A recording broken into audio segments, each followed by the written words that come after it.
청와대 문건을 유출한 혐의로 재판에 넘겨진 조응천 전 청와대 비서관과 박관천 경정에 대해 1심 재판부가 각각 무죄와 징역 7년을 선고했습니다.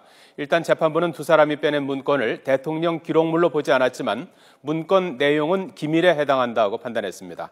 또 박경정이 건넨 문건 가운데 한 건에 대해서만 불법성이 있다고 봤지만 조 전 비서관이 지시했다고 보기는 어렵다고 결론 내렸습니다. 취재기자 연결합니다. 김주영 기자.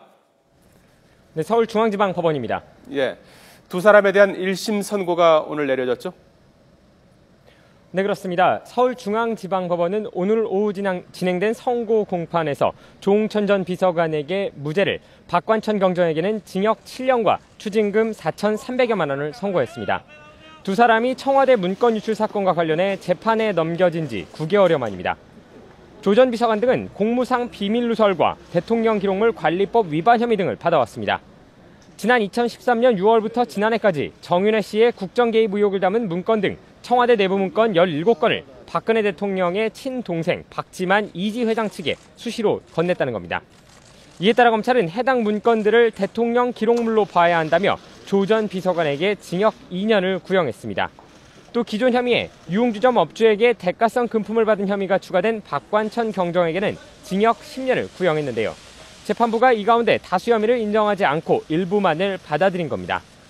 이에 대해 조응천 전 비서관은 재판을 마치고 나오면서 수사가 시작된 이후로 위법 행위를 했다고 생각한 적이 없다며 누구보다 열심히 일했을 뿐이라고 소감을 남겼습니다. 예, 한 사람은 무죄, 한 사람은 징역 7년. 재판부가 이런 판단을 한 근거가 궁금한데요. 판결 내용을 구체적으로 설명해 주시죠. 네, 앞서 말씀드린 것처럼 재판부는 조응천 전 비서관에 대해서는 모든 혐의를 인정할 수 없다고 판단했습니다. 그러나 함께 기소됐던 박관천 경정은 일부 업무상 기밀 유출 혐의와 유흥업소 관계자로부터 금품을 받은 부분은 혐의로 인정했습니다. 구체적으로 보면 재판부는 일단 이들이 청와대로부터 빼냈다는 문건들을 대통령 기록물로 보기 어렵다고 판단했습니다. 해당 문건의 원본은 대통령 직무수행상 작성된 대통령 기록물로 볼 수 있지만 그것의 복사본인 유출 문건까지 대통령 기록물로 보기 어렵다는 겁니다. 그러나 해당 문건들의 내용은 공무상 비밀로 볼 여지가 있다고 결론 내렸습니다. 다만 전달된 문건 가운데 비서실장 교체설과 관련된 문건을 제외하고는 법령에 의한 직무행위로 보인다고 판단했습니다. 또 문제가 된 비서실장 교체설 관련 문건에 대해서도 조 전 비서관이 전달을 지시했다고 볼 근거가 부족하다고 봤습니다.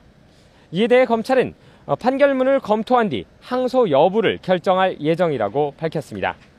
이처럼 전국을 뒤흔들었던 정윤회 문건 파동에 대한 법원의 첫 판단이 내려졌는데요. 한마디로 정리하면 정윤회 문건 유출 사건은 박관천 경정이 비서실장 교체와 관련해 건넨 문건에 대해서만 불법성이 인정되고 나머지는 모두 무죄라는 것이 1심 재판부의 판단이었습니다. 지금까지 서울중앙지법에서 YTN 김주영입니다.